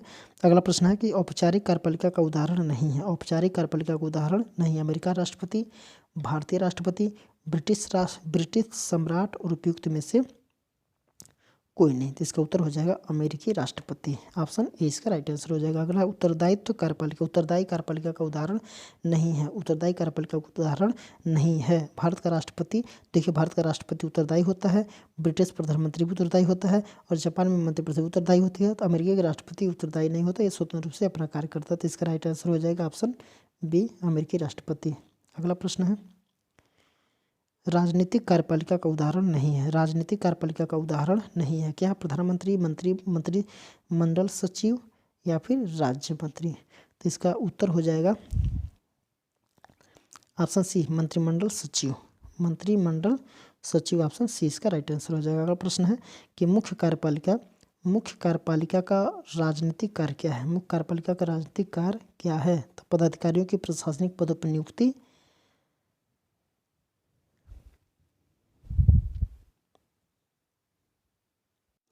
देखिए पदाधिकारियों की प्रशासनिक पद पर नियुक्ति ये राजनीतिक कार्य नहीं आता है, बल्कि उसका मुख्य कार्य है। फिर बजट का निर्माण करना ये भी उसका मुख्य कार्य है, और जनमत निर्माण ये राजनीतिक कार्य है। तो इसका राइट आंसर हो जाएगा ऑप्शन सी। अगला प्रश्न है, ये दिया कि अमेरिकी राष्ट्रपति को सहायता देने वाला निकाय है, क्या है? Bureau of the budget, B है कैबिनेट सेक्रेटरिएट, फिर यह प्लानिंग कमीशन, फिर है कैबिनेट कमीशन। तो इसका उत्तर हो जाएगा ब्यूरो ऑफ द बजट, इसका राइट आंसर हो जाएगा ऑप्शन ए। अगला प्रश्न है, लोक प्रशासन के किस लेखक ने सरकारी क्रियाकलापों को दो भागों में अर्थात प्राथमिक और संस्थात्मक में बांटा है? क्या है? बिलोवी है, लूथर गुलिक है, फ्रेडरिक्स है और फ्रेडरिक टेलर है। तो इसका उत्तर हो जाएगा बिलोवी, ऑप्शन ए इसका राइट आंसर हो जाएगा। अगला है, सूत्र अभिकरण वह अभिकरण है जो विभाग के गृह प्रबंध संबंधी कार्य करता है, प्राथमिक कार्य करता है, संस्थागत कार्य करता है या समस्त कार्य करता है। तो इसका राइट आंसर हो जाएगा प्राथमिक कार्य करता है। तो ऑप्शन बी इसका राइट आंसर हो जाएगा। अगला प्रश्न है, स्टाफ लाइन शब्दों को कहाँ से ग्रहण करता है? स्टाफ लाइन शब्दों को कहाँ से ग्रहण किया गया है? पुलिस प्रशासन से, व्यावसायिक प्रशासन से, लोक प्रशासन से या फिर सैनिक प्रशासन से? तो इसका उत्तर हो जाएगा सैन्य प्रशासन से। अगला प्रश्न है, वे खच्चर हैं जो युद्ध लड़ने वाले खच्चरों के लिए सामग्री ढोते हैं। वे खच्चर हैं जो युद्ध लड़ने वाले खच्चरों के लिए सामग्री ढोते हैं। स्टाफ सेवा के बारे में यह कहावत कहाँ प्रचलित है? फ्रांस है, अमेरिका है, इंग्लैंड है या फिर भारत है? तो यहाँ उत्तर हो जाएगा इंग्लैंड, ऑप्शन सी इसका राइट आंसर हो जाएगा। अगला है, कौन सा वक्तव्य सही है? स्टाफ क्रियात्मक है, सूत्र संस्थात्मक है। बिल्कुल गलत, बिल्कुल गलत हो जाएगा। फिर एक स्टाफ कार्यों को करता है, सूत्र परामर्श देता है। बिल्कुल गलत हो जाएगा। फिर यहाँ पे है, स्टाफ प्राथमिक कार्य करता है, सूत्र गृह सब प्रबंध संबंधी कार्य करता। गलत हो जाएगा। स्टाफ के कार्य साधन है और सूत्र के कार्य साध्य है। बिल्कुल सही, ये डी इसका राइट आंसर हो जाएगा। अगला प्रश्न है कि कौन सा वक्तव्य सही नहीं है? तो स्टाफ सदा पृष्ठभूमि में रहता है, बी है स्टाफ आदेश देता है और सी है स्टाफ के कार्य साधन है और डी है स्टाफ संस्थागत है। तो इसका राइट आंसर हो जाएगा स्टाफ क्या है? संस्थागत है। तो ऑप्शन डी इसका राइट आंसर हो जाएगा। अगला प्रश्न है, योजना आयोग किसका उदाहरण है? लाइन का, स्टाफ का, निगम का या फिर ब्यूरो का? तो इसका राइट आंसर हो जाएगा स्टाफ का। योजना आयोग क्या हो जाएगा? स्टाफ का। तो इसका उत्तर हो जाएगा ऑप्शन बी। परामर्शदात्री अभिकरण है, जो परामर्श देता है उसे क्या कहते हैं? स्टाफ, की सूत्र, निगम या विभाग? तो इसका उत्तर हो जाएगा ऑप्शन ए स्टाफ। अगला प्रश्न है, किसका शाब्दिक अर्थ छड़ी है? किसका शाब्दिक अर्थ छड़ी है?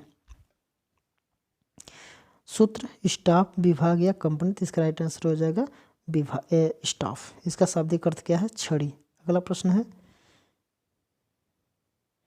भारतीय प्रशासन में स्टाफ तथा सूत्र के अंतर को खोजने के में किसको बड़ी असुविधा हुई? किसको बड़ी सुविधा हुई? तो हर्मन साइमन, बिलोवी, एल.डी. वाइट और डी है मार्क्स। तो इसका राइट आंसर हो जाएगा मार्क्स। अगला प्रश्न है, सूत्र तथा स्टाफ के बीच उचित समायोजन प्रबंध के कठिनतम क्षेत्रों में से एक है। यह कथन किसका है? साइमन का, डिमॉक का, बिलोवी का या फिर वाइट का। तो इसका राइट आंसर हो जाएगा डिमॉक का। ऑप्शन बी इसका राइट आंसर हो जाएगा। अगला प्रश्न है सूत्र अभिकरण उदाहरण है। सूत्र अभिकरण क्या है? उदाहरण है विभाग, प्रधानमंत्री कार्यालय, कैबिनेट सचिवालय या फिर ब्यूरो ऑफ द बजट। तो इसका जो राइट आंसर हो जाएगा विभाग, ऑप्शन ए। अगला प्रश्न है अगला कि सूत्र अभिकरण का उदाहरण है निगम, विभाग, स्वतंत्र नियामकीय आयोग या फिर उपयुक्त सभी। तो इसका राइट आंसर हो जाएगा उपयुक्त सभी। अगला प्रश्न है दिया विभाग की विशेषता नहीं है। क्या है? मुख्य कार्यकारी के एकदम नीचे होना, मुख्य कार्यकारी के प्रति सीधा जवाबदेह होना, सी है राजनीतिक हस्तक्षेप की न्यूनतम या फिर न्यूनता, और डी है प्रशासन की सबसे बड़ी इकाई होना। तो इसका राइट आंसर हो जाएगा राजनीतिक हस्तक्षेप की न्यूनता, ऑप्शन सी इसका राइट आंसर हो जाएगा। अगला प्रश्न है विभाग के बारे में सही है विधि निर्माण करने की इकाई। विभाग के बारे में सही है विधि निर्माण करने वाली इकाई, स्टाफ इकाई, प्रशासनिक संरचना की मौलिक इकाई या फिर डी है परामर्शदात्री इकाई। तो इसका राइट आंसर हो जाएगा ऑप्शन सी प्रशासनिक संरचना की मौलिक इकाई। अगला प्रश्न है कि भारत में विभाग को संगठित, पुनर्गठित या समाप्त करने की शक्ति किसके पास है? राज्यसभा के पास है, लोकसभा के पास है या फिर संसद के पास है या फिर कार्यपालिका के पास है। तो इसका जो राइट आंसर हो जाएगा वो हो जाएगा कार्यपालिका के पास है, ऑप्शन डी। अगला प्रश्न है रक्षा विभाग के निर्माण का आधार है। रक्षा विभाग के निर्माण का आधार है उद्देश्य, प्रक्रिया, व्यक्ति या फिर क्षेत्र। तो इसका उत्तर हो जाएगा ऑप्शन ए उद्देश्य। रक्षा विभाग क्या करता है? उसका कोई न कोई एक उद्देश्य होता है। भारत में विभाग का राजनीतिक अध्यक्ष कौन होता है? भारत में विभाग का राजनीतिक अध्यक्ष कौन होता है? सचिव, मंत्री, निदेशक और संयुक्त सचिव। तो इसका उत्तर हो जाएगा ऑप्शन बी मंत्री होते हैं। अगला प्रश्न न्याय विभाग के निर्माण का आधार है। न्याय विभाग के निर्माण का आधार है तो दिया है उद्देश्य, प्रक्रिया, व्यक्ति अथवा क्षेत्र। तो इसका राइट आंसर हो जाएगा प्रक्रिया, ऑप्शन बी इसका राइट आंसर हो जाएगा। अगला है विभाग की विशेषता नहीं है। विभाग की विशेषता नहीं है मुख्य कार्यकारी एकदम नीचे होना, बी है मुख्य कार्यकारी के प्रति सीधा जवाबदेह होना, और सी है राजनीतिक हस्तक्षेप की न्यूनता, फिर है प्रशासन की सबसे बड़ी इकाई होना। तो इसका राइट आंसर हो जाएगा राजनीतिक हस्तक्षेप की न्यूनता, अर्थात सी इसका राइट आंसर हो जाएगा। अगला प्रश्न है बजट शब्द क्या है? लैटिन भाषा के बुजेट शब्द से निकला है। बजट क्या है? लैटिन भाषा के बुजेट शब्द से निकला है, या फिर बी है अंग्रेजी भाषा के बुजेट शब्द से निकला है, या फिर फ्रेंच भाषा के बुजेट शब्द से निकला है, या फिर हिंदी भाषा के बुजेट शब्द से निकला है। तो इसका राइट आंसर हो जाएगा फ्रेंच भाषा के बुजेट शब्द से निकला है, और बुजेट का मतलब होता है, बजट का मतलब होता है चमड़े का थैला। फ्रेंच भाषा के बुजेट शब्द से निकला, तो इसका राइट आंसर हो जाएगा ऑप्शन सी। अगला प्रश्न है बजट आमदनियों तथा खर्चों के अनुमान से बहुत अधिक है। बहुत अधिक है एक प्रतिवेदन है, एक अनुमान है तथा एक प्रस्ताव है अथवा उसे ऐसा होना चाहिए, यह कथन किसका है? तो इसका राइट आंसर हो जाएगा बिलोवी का, ऑप्शन बी इसका राइट आंसर हो जाएगा। अगला प्रश्न है कार्यपालिका प्रणाली के बजट का लक्षण नहीं है। कार्यपालिका प्रणाली के बजट का लक्षण नहीं है। ये है कार्यपालिका बजट को तैयार करती है, विधायिका बजट को तैयार करती है, विधायिका बजट को स्वीकृति प्रदान करती है, कार्यपालिका ही बजट को क्रियान्वित करती है। तो इसका राइट आंसर हो जाएगा विधायिका बजट को तैयार करती है, बिल्कुल सही, विधायिका बजट को तैयार करती है।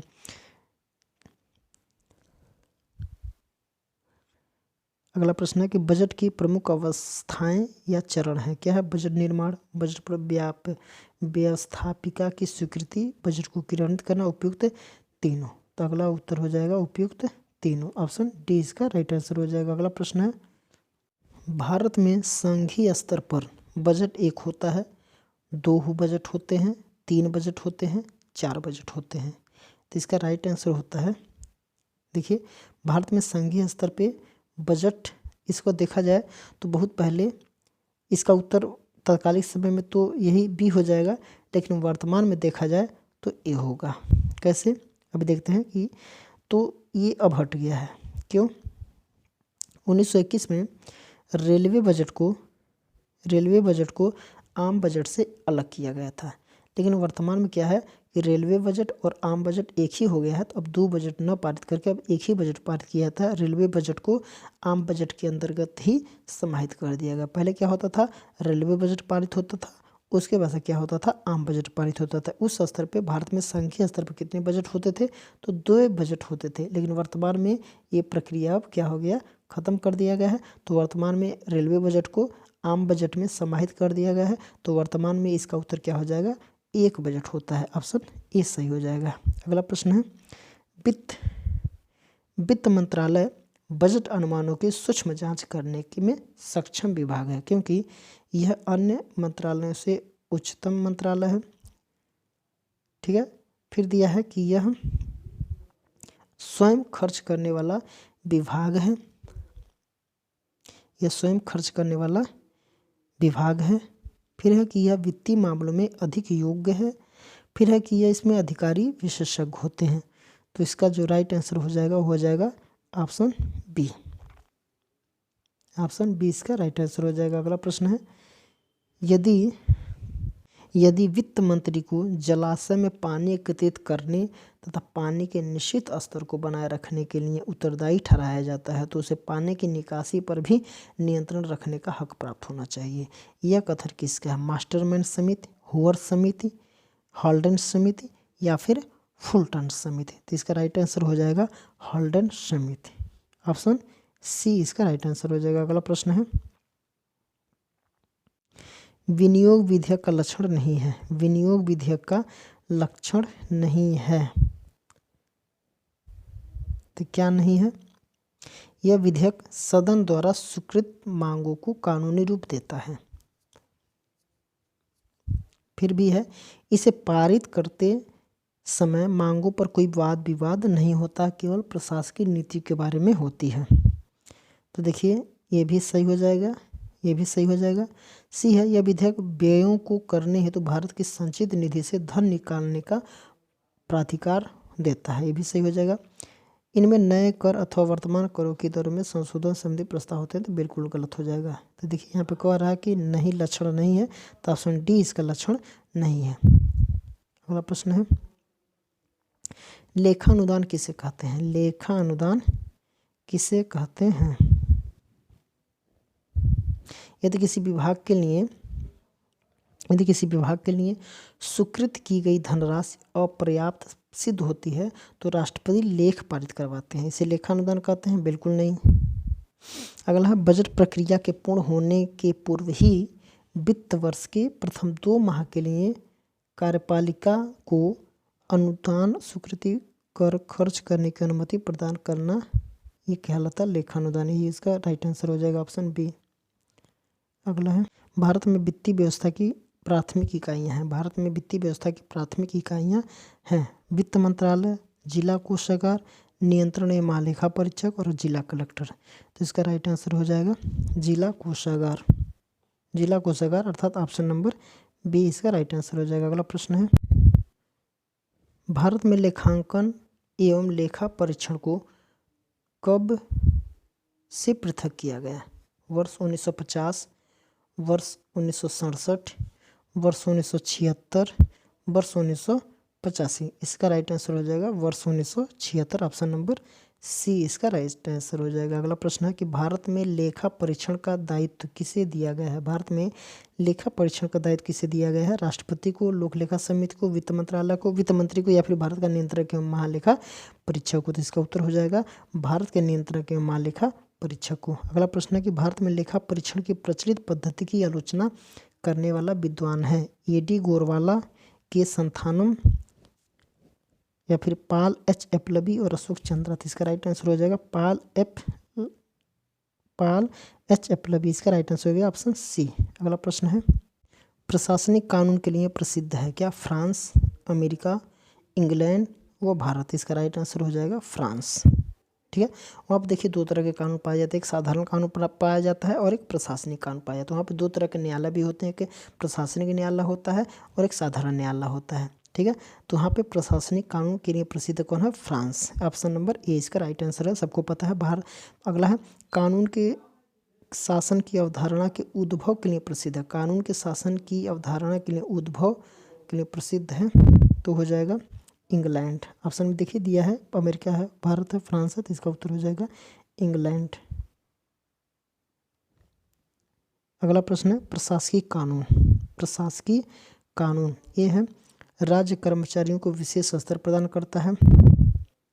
राज्य कर्मचारियों को विशेष स्तर प्रदान करता है, बिल्कुल सही। राज्य कर्मचारियों को समान नागरिकों को बराबर देता है, बिल्कुल नहीं। समान नागरिकों को राज्य कर्मचारियों के से उच्चतर स्थिति प्रदान करता है, बिल्कुल नहीं। उपयुक्त तो तीनों सही है, बिल्कुल नहीं सही है। प्रशासनिक कानून है कि जो राज्य जो कर्मचारी हैं उनको विशेष स्तर प्रदान करता है और उनके लिए दूसरा दंड का प्रावधान है, दूसरे न्यायालय की व्यवस्था किया गया है जिसे प्रशासनिक न्यायालय में देखा जाता है। तो इसका राइट आंसर हो जाएगा ऑप्शन ए। अगला है, कानून के शासन के अर्थ से संबंधित नहीं है। कानून के शासन के अर्थ से संबंधित नहीं है। शासन का संचालन कानून के अनुसार, प्रशासनिक अधिकारियों को विशेष, यही इसका राइट आंसर हो जाएगा ऑप्शन 4। ये नहीं है, बाकी ये भी सही है, ये भी सही है, ये भी सही है, ये नहीं है, अर्थात ऑप्शन नंबर बी सही हो जाएगा इसका। अगला प्रश्न है, प्रशासनिक कानून एवं प्रशासनिक न्यायालय किस देश में पाए जाते हैं? तो फ्रांस में। ये सबको पता है, ये फ्रांस में पाए जाते हैं। अगला प्रश्न है, दिया मिन्नोब्रुक सम्मेलन का विचारणीय विषय था। मिन्नोब्रुक सम्मेलन का विचारणीय विषय था। ए है लोक प्रशासन का क्षेत्र, ए है लोक प्रशासन का क्षेत्र। बी है परिवर्तनशील समाज में लोक प्रशासन की भूमिका और सी है लोक प्रशासन को राजनीतिक विज्ञान से पृथक करना और डी है इनमें से कोई नहीं। तो इसका राइट आंसर हो जाएगा ऑप्शन बी। अगला प्रश्न है, नवीन लोक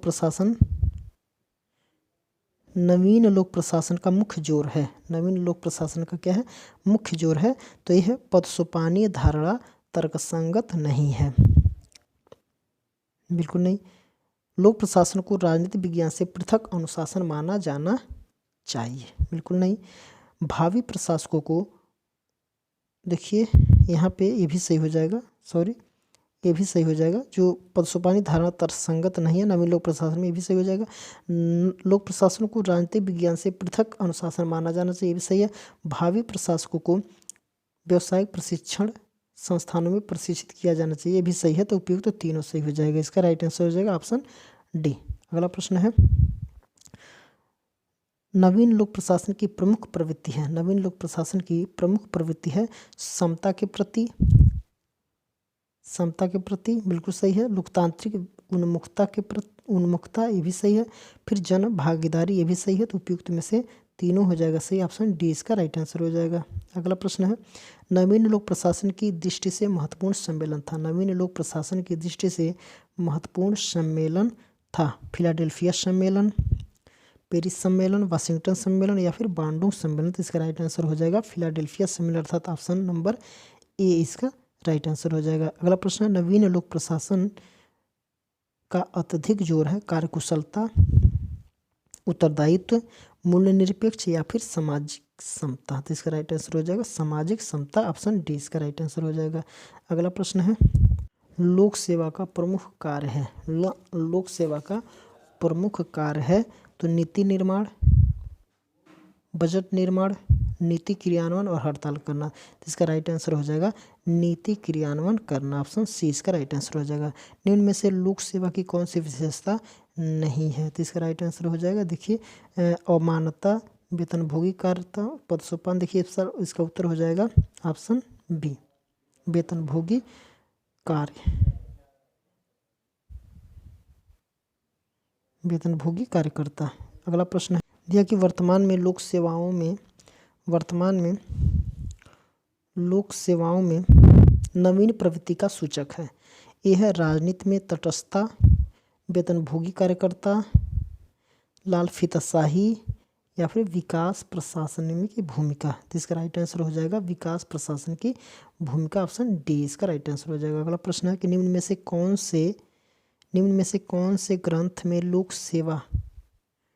सेवा विषयक महत्वपूर्ण उदाहरण है। वेद, गीता, इंडिका और अर्थशास्त्र। इसका राइट आंसर हो जाएगा अर्थशास्त्र, ऑप्शन डी इसका राइट आंसर हो जाएगा। अगला प्रश्न है इंडियन सिविल सर्विस में चुने जाने वाले पहले भारतीय कौन थे। रविंद्रनाथ ठाकुर, महात्मा गांधी, सत्येंद्र नाथ ठाकुर और जवाहरलाल नेहरू। तो इसका राइट आंसर हो जाएगा सत्येंद्र नाथ ठाकुर। अगला प्रश्न है लोक सेवक का कार्य नहीं है। नीति निर्माण करना, विकास, विधि निर्माण या सलाह देना। तो क्या नहीं है, विधि निर्माण का काम नहीं है। तो विधि निर्माण का कार्य नहीं कर सकता, बाकी ये कर सकता है। इसका राइट आंसर क्या हो जाएगा, ऑप्शन सी इसका राइट आंसर हो जाएगा। यही काम यानी कि विधि नहीं बना सकता है। अगला प्रश्न है लोक सेवा के क्षेत्र में नवीन पद्धति क्या है। तो इसका विशेषज्ञता की ओर उन्मुखीकरण, ठीक है, ये भी सही हो जाएगा।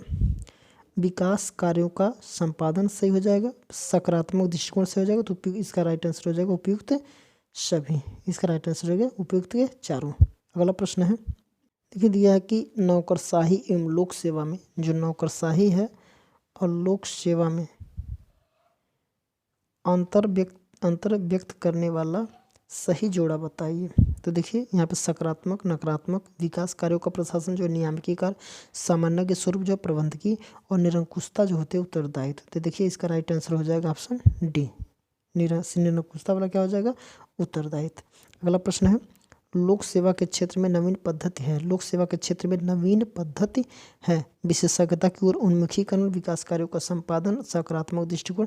देखिए इसका राइट आंसर हो जाएगा ऑप्शन डी। ये रिपीटेड प्रश्न है, ऑप्शन डी इसका राइट आंसर हो जाएगा। अगला प्रश्न है विकास प्रशासन से तात्पर्य क्या है। तो इसका उत्तर हो जाएगा देखिए प्रशासन का विकास करना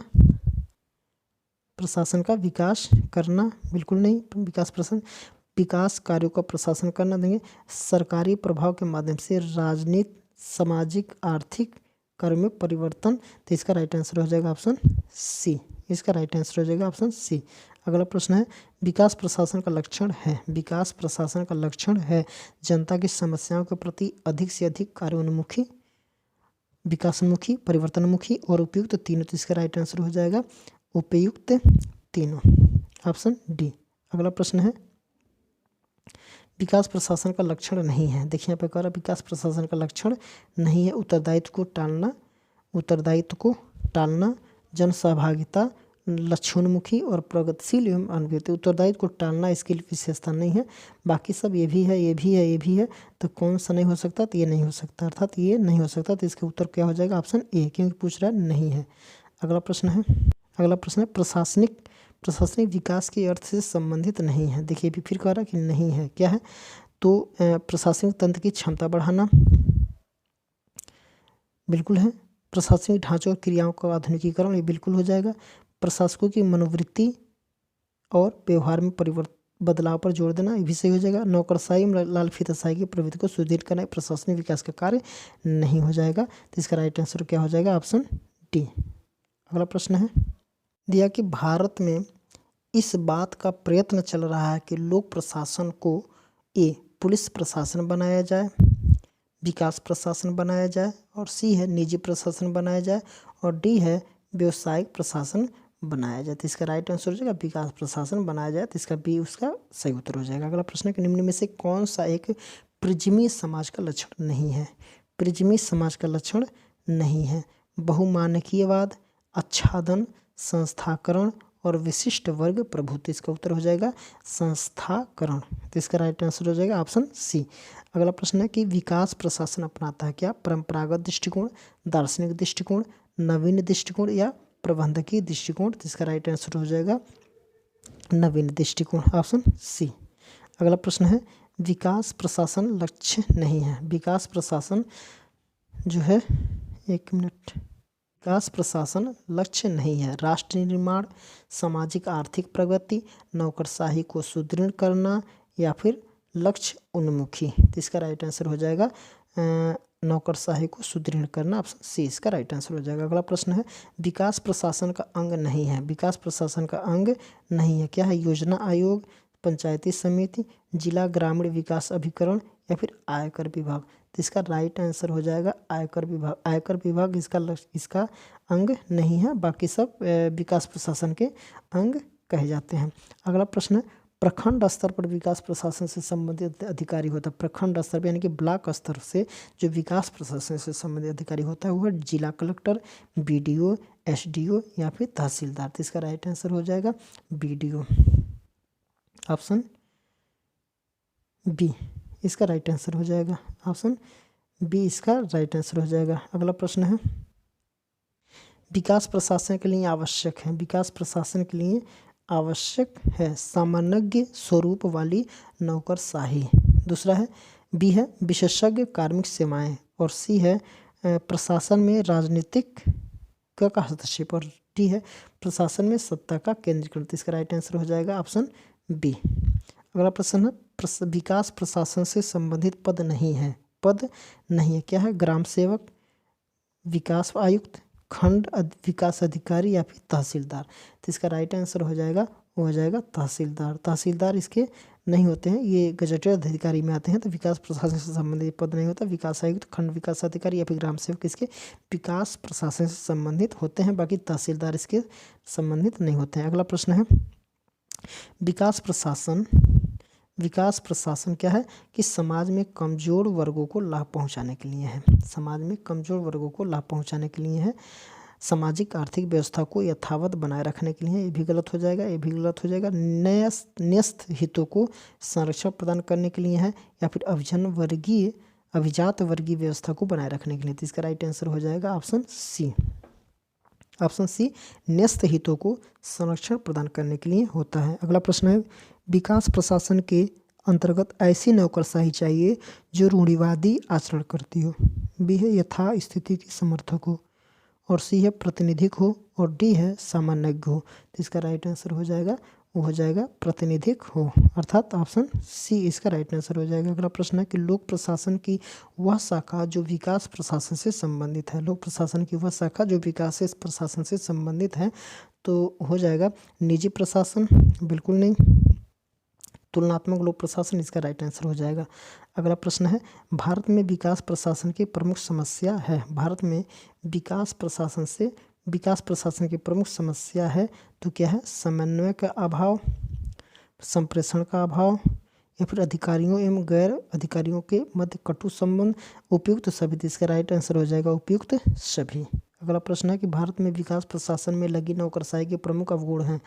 भारत में विकास प्रशासन में लगी नौकरशाही का प्रमुख अवगुण है। देखिए यहाँ पर पूछ रहा है कि अवगुण है क्या है? लाल फीताशाही, भ्रष्टाचार या फिर निरंकुश आचरण या फिर उपयुक्त सभी। देखिए इसका उत्तर हो जाएगा ऑप्शन सी निरंकुश आचरण, क्योंकि भारत में निरंकुश आचरण वाली व्यवहार ये लोग अधिकारी लोग करते हैं। तो अगला प्रश्न है कि भारत में विकास प्रशासन का सर्वाधिक जोर किस पर है।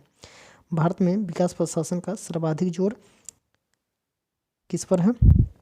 आयकर के एकत्रीकरण पर, कृषि भूमि पर कर लगाना, जनसंख्या वृद्धि पर नियंत्रण करना या फिर कानून एवं व्यवस्था बनाए रखना। इसका राइट आंसर हो जाएगा जनसंख्या वृद्धि पर नियंत्रण करना। तो ऑप्शन सी इसका राइट आंसर हो जाएगा।